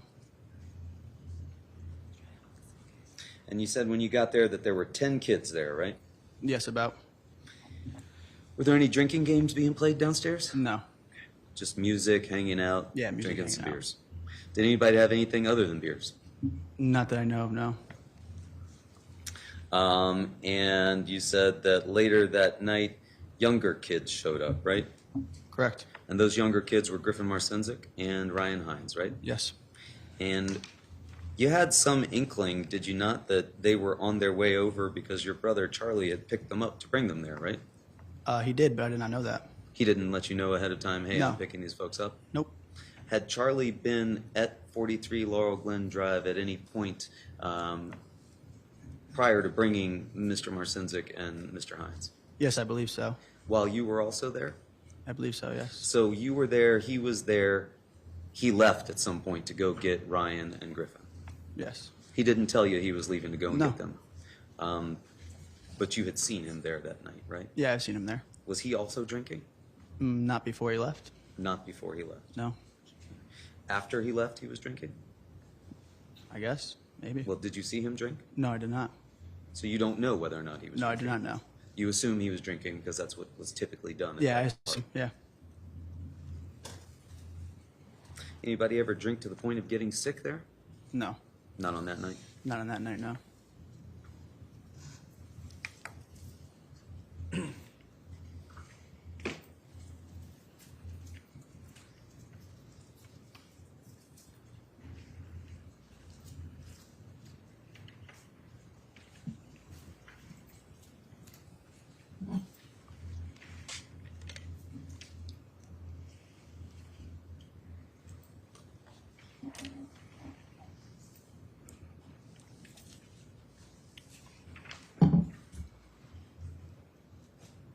That is the shirt and a shoe that you were wearing that night, correct? Yes. That is State's Exhibit 24. And what color shorts were you wearing that night? I think gray. And are those gray shorts you were wearing reflected here in State's Exhibit 77? Yes. Are they some sort of a sweatsuit material? Yeah, they're cotton.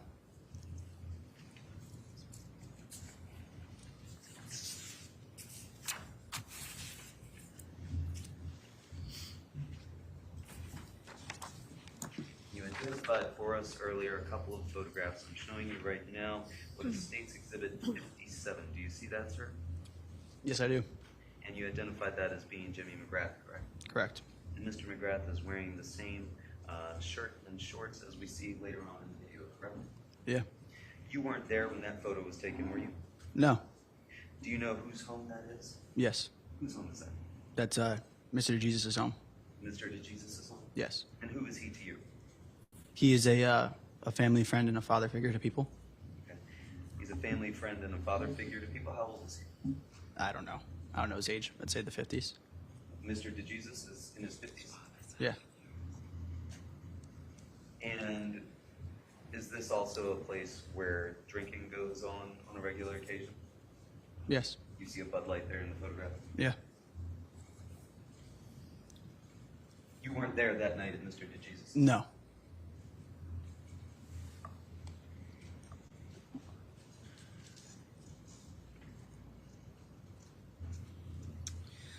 Do you know Tanner Chernowski? Yes, I do. How do you know Tanner Chernowski? We grew up playing football together when we were young. Did you see him there that night? I do not recall seeing him, no. You don't recall seeing Mr. Chernowski that evening? No.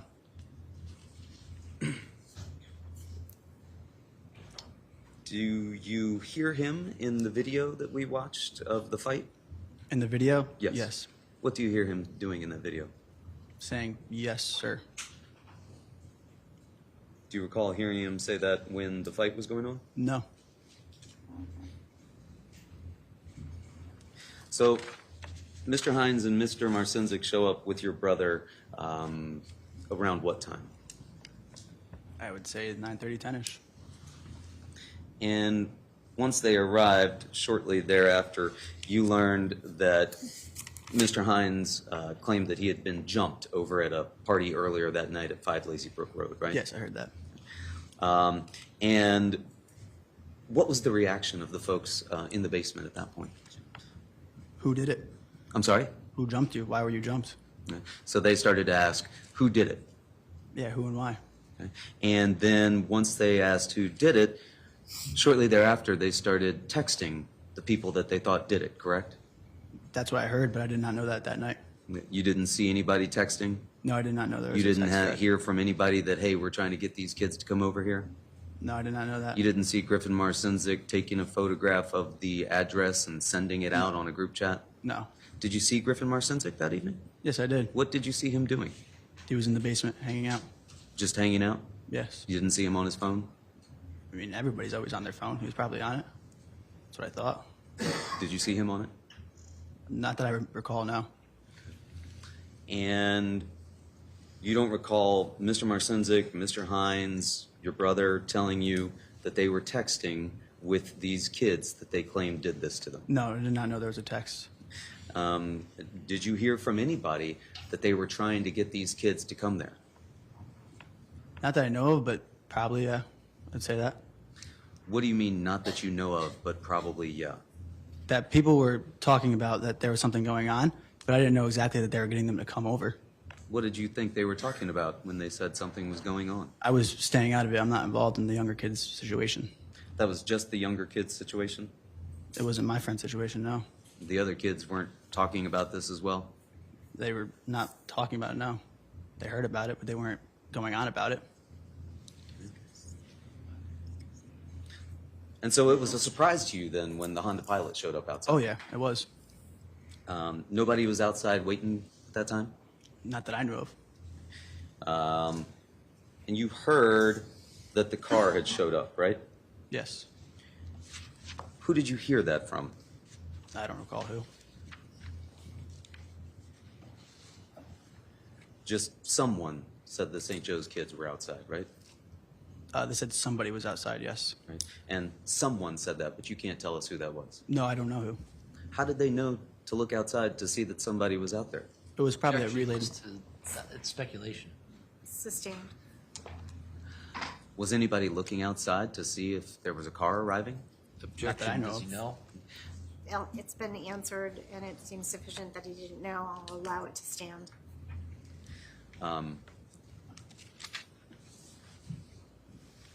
So you don't recall who said someone's here? No. But then everybody got up and went outside as a group together, correct? People went outside, yes. Well, you say people went outside. Who went outside? I don't know exactly who, but people went outside. Who was in front of you? I don't recall. Was there someone in front of you? I don't recall. Was there someone behind you? I don't recall. Was there someone to your side? I don't recall. Did you walk outside by yourself? I walked outside. By yourself? I don't recall.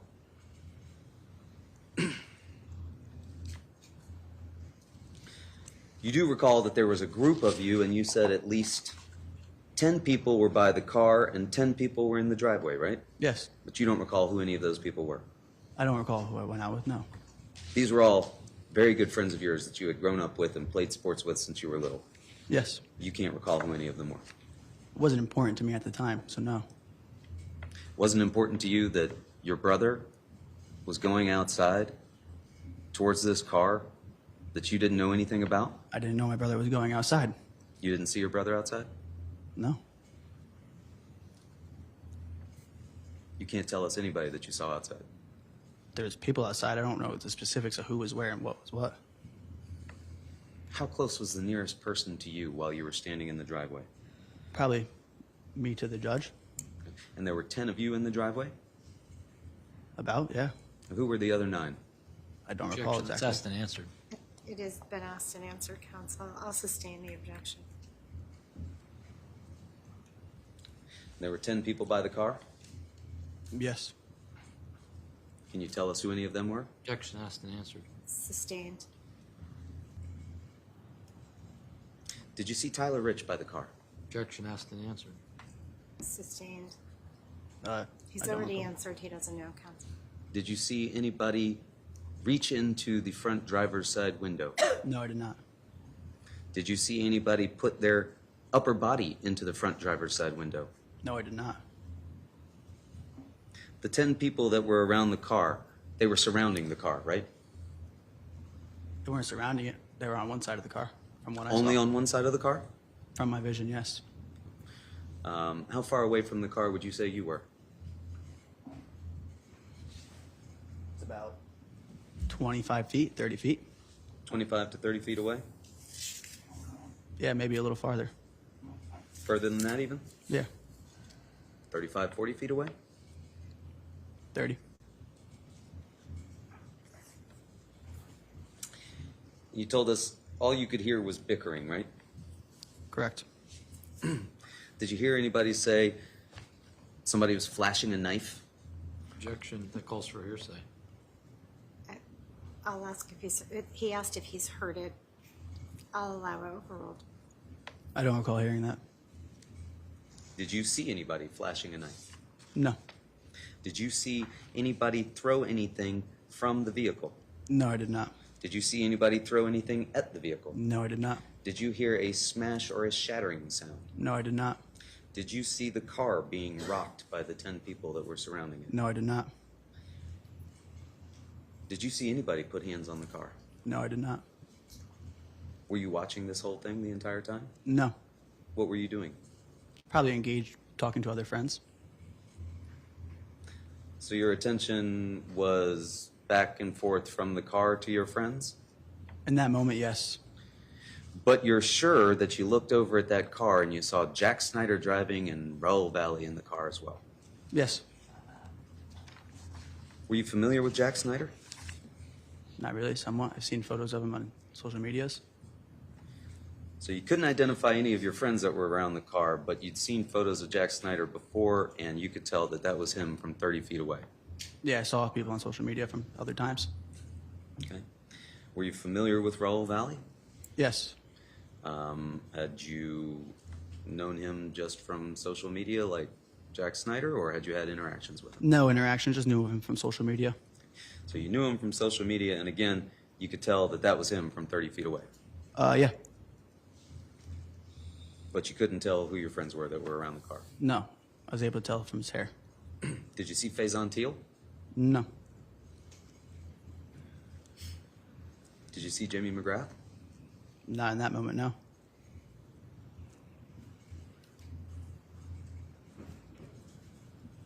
Who were you talking to in the driveway? I don't know.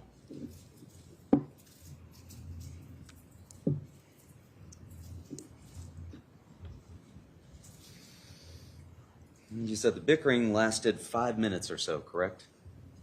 About, yeah. And then without any other interaction between the vehicle, just the bickering, it sped off towards Farmhouse Lane, correct? Correct. And you stayed in the driveway, correct? I went inside. Well, you were still in the driveway, and then you went back into the house through the Bilco doors, right? I went into the Bilco doors, yes. Who did you go back into the house with? I don't recall who exactly. Was it just you? Probably. When you got down into the basement, how many people were in there? I don't recall. Do you recall anybody that was in the basement? No, not really.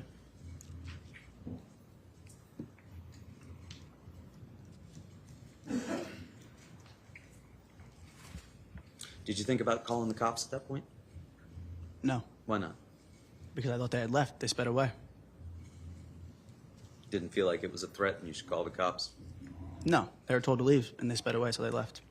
And if you called the cops and they came and they found out that there was some underage drinking going on, that might be a problem, right? Objection, that calls for speculation. I'll allow it. You can answer. Yeah, So you didn't want to call the cops because you didn't want them to come and get everybody in trouble. Is that fair to say? no,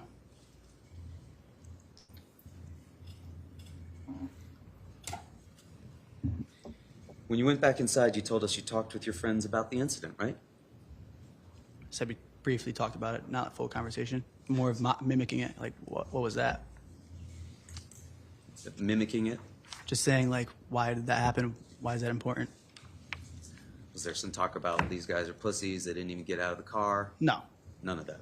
no, Did you see Griffin Marcinzik?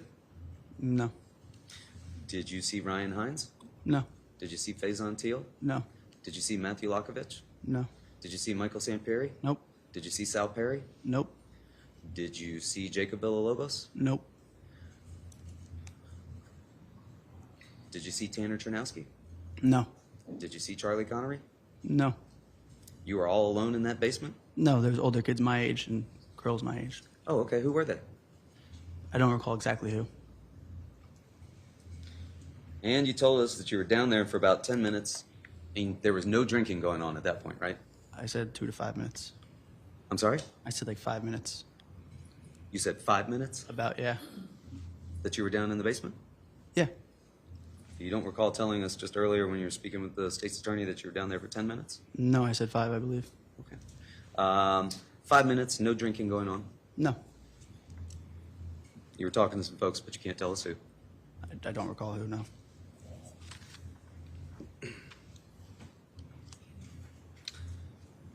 And then you exited the house again, correct? Correct. You said that was because people claimed the car was outside still waiting, right? Yep. Who were those people? I don't recall, it's just people. More than one? People were saying it, yeah. People were saying it, Yeah. but you can't tell us who. I don't recall who exactly. But whoever it was that told you this, it grabbed your attention enough that though you don't remember them, you do remember them going outside to see what was going on, right? Yes. And when you went outside, could you see the car when you first came out the door? No. No. You had to go down along the tree line, correct? Correct. Over to where your car was by the far end of the tree line, right? Correct, yeah. And you looked down the street, right? Yep. Did you see Faison Teal? No. He wasn't there in the yard? No, that I saw. Kind of hard to miss Faison, right? Why? I didn't see him. You didn't see him at all. No. He wasn't there in the yard. No, I was by myself along the tree line and right into where my car was. Okay. And you didn't see anybody else in the yard. No, I didn't even look for that. You looked down the street, you told us, and you saw people down there, right? Yeah. Who were those people? I couldn't tell, they were far away. Did you see the car down there? Yes, I did. Could you tell that it was the car? Same car, yeah. How could you tell that? It was the same SUV car with a Honda facing this way. I know the structure of the car. Well, it wasn't the only car that was in the street that night, was it? The only one I saw. That was the only car that you saw? Yes, when before I came There back weren't in. other cars parked along both sides of the street, up and down? Well, where the cars were parked at the house, yes, but not down where that car was. That was the only car that was down there. That I saw, yeah. And what was the lighting like? There was streetlights that way, and there was also flashlights in people's phones. It wasn't too dark. It was not dark at all. Did you see a group of Shelton High kids going down the street chasing that car? They were already down there by the time I viewed it. They weren't chasing. What were they doing? I couldn't hear or see what they were doing exactly. You couldn't hear or see what they were doing. Not exactly, but I saw people. Who did you see? It was too far to judge. Did you see any fighting going on? Down there, no. Did you see anybody throwing anything? No. Did you see anybody spraying anyone in the face with a can of PB Blaster? No.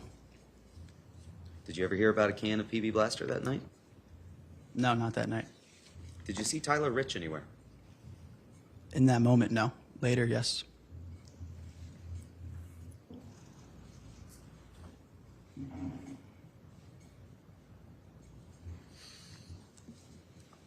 How many people did you see in the Shelton High kid group that was down the street? They were scattered through the road, so I wasn't counting. How many would you estimate were down there? I don't know. I never thought to count how many people were down there. No, but you went back inside and you told everybody what you saw, right? I went inside and I was like, they're down there, sitting there. That's all. Like that, calm and just, they're down there, they're sitting there. Sure, yeah. That's how you told the folks? I don't recall exactly. Who was it that you told? I don't recall who. Who was in the basement at that point? The older crowd. Who's the older crowd? Kids my age. So, the kids who graduated in 2021. Like who? The girls as like Michaela Holton and them. And then my cousin Will. So it was just you, Will, and Michaela Holton and another girl that were in the basement at that point? No, there's a little more people, but I wasn't engaging with them. So I wasn't picking up on who it was. Where was your brother at this point? I don't know. And again, you told us that you heard that they came back, right? Correct. Who said they came back? I don't know who. How did you hear that they came back? Someone said it. How did they say it? They came back. Like that? Yes. They just calmly said they came back. They said they came back. You can't tell us who that was. I don't recall who it was. You're sure you were down in the basement? Yes. You didn't see Faison Teal down there? No. You didn't see Tyler Rich down there? No. You didn't see Matthew Lokovich down there? No. You didn't see Alex Bernson down there? Nope. Didn't see Michael Samperi down there? No. Didn't see Sal Perry down there? Nope. Didn't see your brother down there?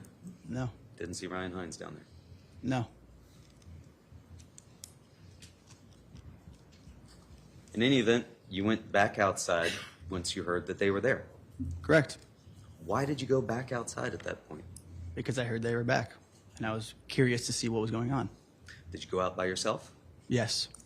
Nobody else was with you. No, I went alone. So when you got outside, people were already there in the yard. Correct. You went to the tree area in front of the blue truck in the exhibit that you were shown, correct? Correct, by the mulch pile. By the mulch pile. And you stayed there until the fight broke out, you told us. Yeah. And when you came out, you saw a group of Shelton High kids face to face with Tyler De Silva and Raul Valle, correct?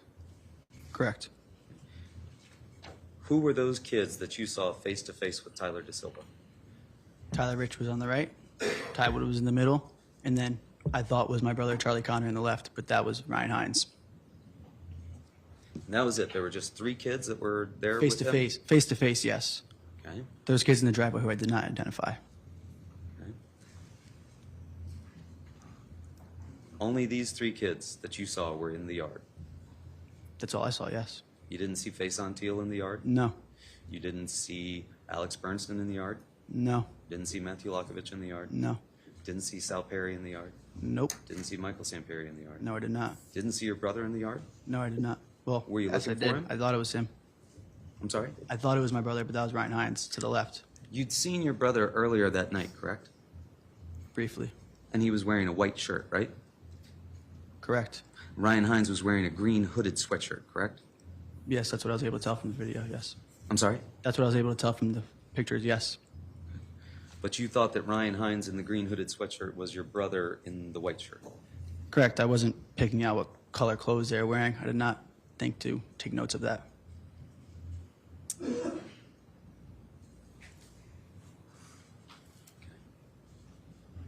So, as best you recollect, it was just those 3 people in the yard facing the tube from the St. Joseph. Yeah, that's what I saw. Was anybody blocking your view of things? Of where they were? No. Of what was in the yard? No. Not where they were, no. How close, when you came out, were Mr. De Silva and Mr. Valle to the curb there, the road? I can't tell how close they were to the road. That was their backside, so that'd be looking through 2 lines of people. Will you describe for us where you saw them in one of the exhibits before? Do you recall doing that? Yeah, I do. How far into the yard were they? Right by that bush. Right by that red bush that you had Do you want me to described point? before? To where? The red bush? Yes, the red bush. Oh, the exhibit's not up. And you told us you stayed there until the fight broke out. And that was to the roadside of the left red bush, correct? Can you repeat that? Sure. They were, Mr. De Silva and Mr. Valle were to the roadside of the leftmost red bush. Do you recall describing that to us? Can you pull up an exhibit so I can see what you're talking about?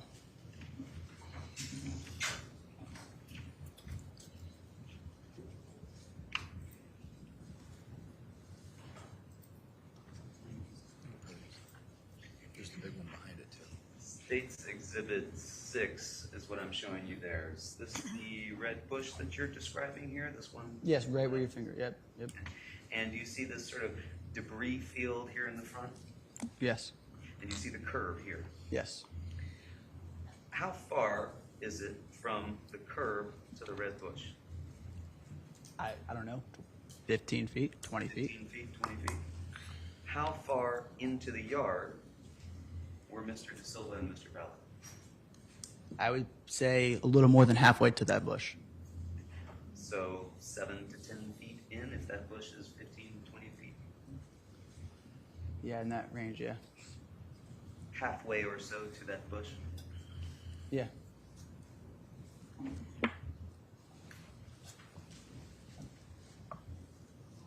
And they were standing close together, right? Yes, they were. And you could see their faces. Yes. You could see their hands.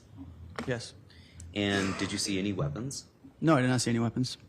You didn't see Mr. Valle with the knife out, flashing it around? Not in that moment, no. Did you see Mr. De Silva with any weapons? No, I did not. Did you see their hands? Yes, I did. Were they in fists? They were by their side. I don't know if they were in fists or not. They weren't raised? Not until I saw the jolt. And you said that they approached your friends, right? Yes, they came onto the grass. They came onto the grass. And you said initially they were just talking back and forth, right? Yes. And then you described it, well, maybe it was arguing, right? Talking and arguing, yeah. And you were asked, was it peaceful? And you said, peaceful, I guess so, maybe. Do you recall that? I recall saying that. And that's what you saw that night, right? Mr. De Silva was trying to talk with Mr. Rich. It wasn't talking. It was not so peaceful as I described. Like they were arguing with each other face to face. Okay, so it's not as peaceful as you described it? Yeah, it was not, no. Okay. So now it's your testimony that, in fact, it was not peaceful at all.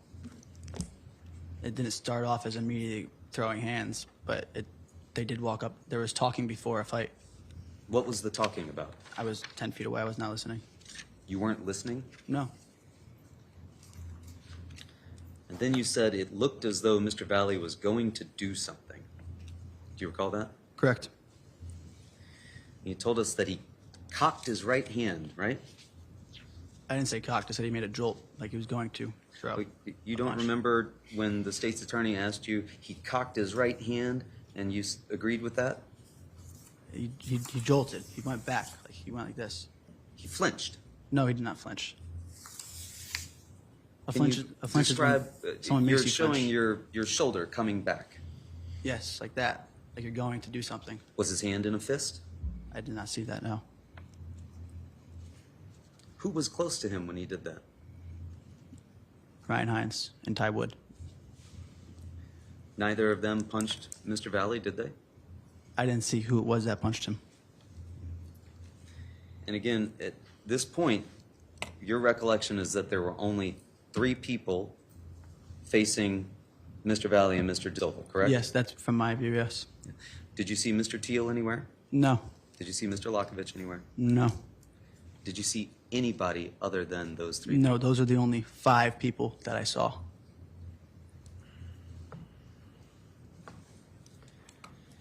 And then you said a Shelton High kid threw a punch, right? Someone in that line, yes. In fact, that was Tyler Rich, right? I don't know. You don't know? No, I did not What see. blocked your view? I just didn't see who it was. I said it came from the right side.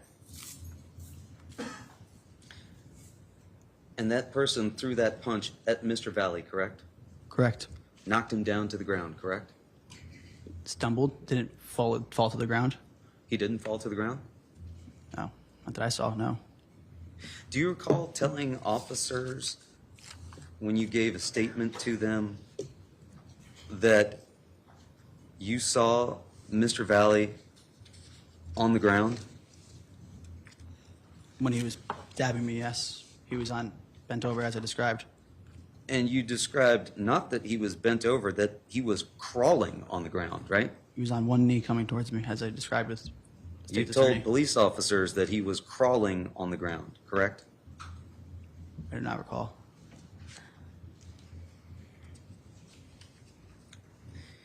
And you told police officers that they were trying to start things, and one of them said, "We have a knife on us," right? I don't recall saying that. You don't recall telling that to officers Kozlowski, Ianati, Muyo, and Bango on May 15th at 12:30 in the afternoon when I you were at don't. your parents' house? No, I don't. Do you recall them saying, one of them saying that they had a knife on them? No, I don't recall that.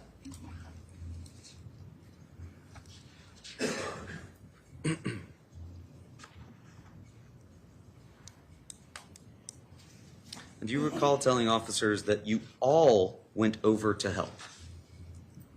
I don't recall saying that exactly now. Okay. You've told us that it was just you who went over to break this up, right? Yeah, that's what I was engaged with, yes. Nobody else was with you when you went over to break No, this I up? ran by myself. There could have been other people, but not with me, no. And you described for us that you were able to just get in between the two of these folks and push Mr. Hines away, right? Yes, I pushed him And down then to his you spot. took his place. Yes. Nobody else around you at that point. Not that I was thinking of, no. Did you see anybody with a phone in their hand filming anything? No. Did you see anybody with a phone in their hand with the light on? No.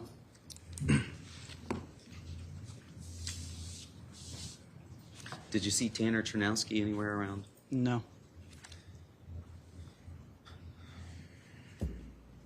Did you see your brother Charlie anywhere? I thought my brother was Ryan Hines. Okay, I understand that. Now you understand that he's not your brother. He was Ryan Hines, right? Correct. Did you see your brother Charlie anywhere? Not after that, no.